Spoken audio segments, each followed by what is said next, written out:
Telangana Congress MP అభ్యర్థుల 8వ జాబితాను అధిష్టానం విడుదల చేసింది. ఈసారి 4 స్థానాలకు అభ్యర్థుల పేర్లను ప్రకటించింది.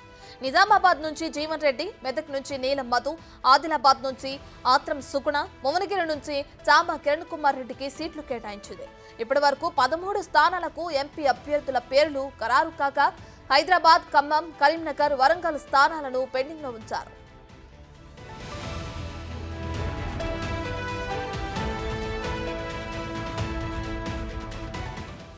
మొత్తం 8 స్థానాలపై చర్చించిన సీఈసీ 4 స్థానాలకు అభ్యర్థులను ప్రకటించి మరో 4ని పెండింగ్లో ఉంచింది. అటు ఖమ్మం నుంచి ప్రియాంక గాంధీ బరిలో దిక్కాలని రాష్ట్ర నాయకత్వం కోరినట్లు తెలుస్తోంది.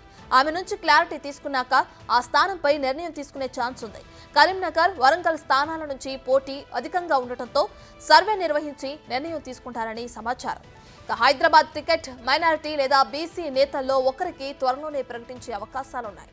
ఈ నెల 31న జరిగే సీఈసీ మీటింగ్లో ఈ 4 స్థానాలకు అభ్యర్థులను ఖరారు చేయనున్నట్లు సమాచారం.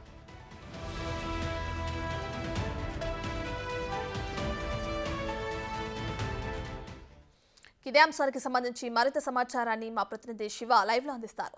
సో శివ, ఇప్పటికే కాంగ్రెస్ కి సంబంధించి ఎంపీ అభ్యర్థుల 8వ జాబితాని అటు అధిష్టానం కూడా విడుదల చేయడం మనం చూస్తున్నాం. దీనికి సంబంధించిన డీటెయిల్స్ ఏ విధంగా ఉన్నాయి శివ? రత్న, నిన్న కాంగ్రెస్ పార్టీ కేంద్ర కార్యాలయంలో కాంగ్రెస్ సెంట్రల్ ఎలక్షన్ కమిటీ సమావేశం జరిగింది. ఈ సమావేశంలో లోక్సభ అభ్యర్థులకు సంబంధించి 8వ జాబితా అభ్యర్థులపై కసరత్తు చేశారు. కసరత్తు చేసిన నేపథ్యంలో నిన్న రాత్రి 14 మంది అభ్యర్థులకు సంబంధించి 8వ జాబితాలో అభ్యర్థుల ప్రకటన విడుదల చేశారు. ఇక తెలంగాణకు సంబంధించి 3వ జాబితా, మొదటి జాబితాలో 4, 2వ జాబితాలో 5, ఇప్పుడు 3వ జాబితాలో 4, అంటే మొత్తం 17 లోక్సభ నియోజకవర్గాలకు సంబంధించి 13 లోక్సభ నియోజకవర్గాలకు అభ్యర్థులను నిన్నటితో ప్రకటించారు. ఇక పెండింగ్ ఉన్న 4 లోక్సభ నియోజకవర్గాలకు సంబంధించి త్వరలోనే ప్రకటించబోతున్నారు. ఇంతకుముందు మీరు అన్నట్లుగానే ఇటు ఖమ్మం నియోజకవర్గం నుంచి పోటీ గట్టిగా ఉంది. ఇటు పొంగులేటి శ్రీనివాసరెడ్డి సోదరుడు, మరోవైపు బట్టి విక్రమార్క సత్యమణి, ఖమ్మం సామాజిక వర్గానికి సంబంధించి వారు కూడా గట్టి పోటీ ఇస్తున్నారు. కానీ ఫైనల్గా అక్కడ కాంగ్రెస్ పార్టీకి సంబంధించిన అగ్రనాయకత్వం నుంచి ప్రియాంక గాంధీని పోటీలో దింపాలనే యోచనలో సీఎం రేవంత్ రెడ్డి కానీ తెలంగాణ కాంగ్రెస్ నేతలు కానీ ఉన్నారు. ఈ నేపథ్యంలోనే ఇప్పటికే పలుమార్లు సోనియా గాంధీతో చర్చించిన నేపథ్యంలో ఖమ్మం స్థానంపై త్వరలోనే క్లారిటీ రాబోతుంది. క్లారిటీ వచ్చిన తర్వాత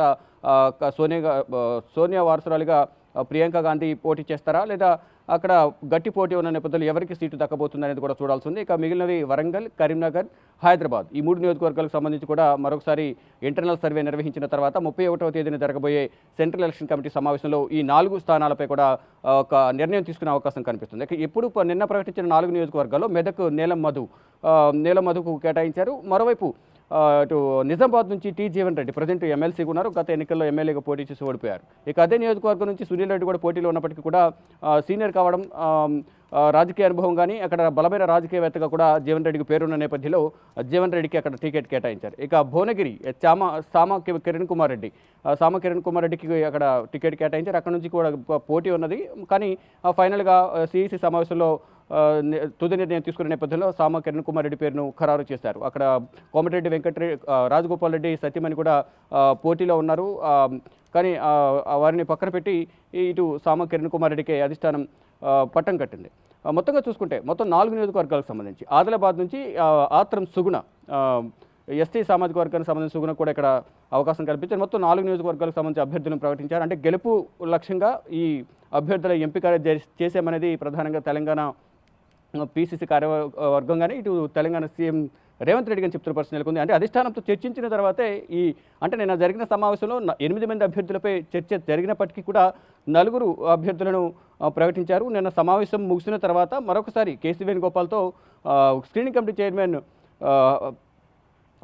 చైర్మన్ మరోవైపు ఇటు తెలంగాణ కాంగ్రెస్ వ్యవహారాల ఇన్ఛార్జ్ దీపదాస్ మున్షి కూడా సమావేశమై 4 అభ్యర్థులపై తుది నిర్ణయం తీసుకున్నారు. తుది నిర్ణయం తీసుకున్న కొద్దిసేపటి తర్వాత ఈ అభ్యర్థుల జాబితాను ప్రకటించారు. ఇంకా మరొక 4 పెండింగ్లో ఉన్న నేపథ్యంలో 31వ తేదీన జరిగే సమావేశంలో చర్చించి తుది నిర్ణయం తీసుకోబోతున్నారు. ఇటు సోనియా గాంధీ ఫ్యామిలీ నుంచి ప్రియాంక గాంధీ పోటీ చేస్తున్నారా లేదనే దానిపై కూడా క్లారిటీ రాబోతుంది. ఈ రోజు రేపట్లో 2 రోజుల క్లారిటీ వచ్చిన తర్వాత అక్కడ ఎవరికి ఇవ్వాలి, ఇటు బట్టి సత్యమణికి ఇవ్వాలా, పొంగులేటి శ్రీనివాసరెడ్డి సోదరుడికి ఇవ్వాలా అనేది కూడా చూడాల్సింది. మరోవైపు ఖమ్మ సామాజిక వర్గానికి ఖమ్మం నియోజకవర్గం కేటాయించాలనేది ఇప్పటికే ఇటు రేణుక చౌదరి గాని ఖమ్మ సామాజిక వర్గానికి సంబంధించిన నేతలందరూ కూడా డిమాండ్ చేస్తున్నారు. ఏ దిశగా నిర్ణయాలు తీసుకుంటారనేది కూడా చూడాల్సింది. ఇక మొత్తంగా చూసుకుంటే ఈ 13 నియోజకవర్గాలకు సంబంధించి కూడా ఇప్పటివరకు ప్రకటించిన 13 నియోజకవర్గాల్లో అసంతృప్తులు ఎవరైతే ఉన్నారో వారందరినీ కూడా బొజ్జగించి వారికి సముచిత స్థానం కల్పిస్తాము. ఎవరైతే అభ్యర్థిని ప్రకటించారో అభ్యర్థి గెలుపు కోసం అందరూ పనిచేయాలంటూ కూడా సీఎం రేవంత్ రెడ్డి వారందరికీ సూచనలు చేశారు. Right, thank you Shiva.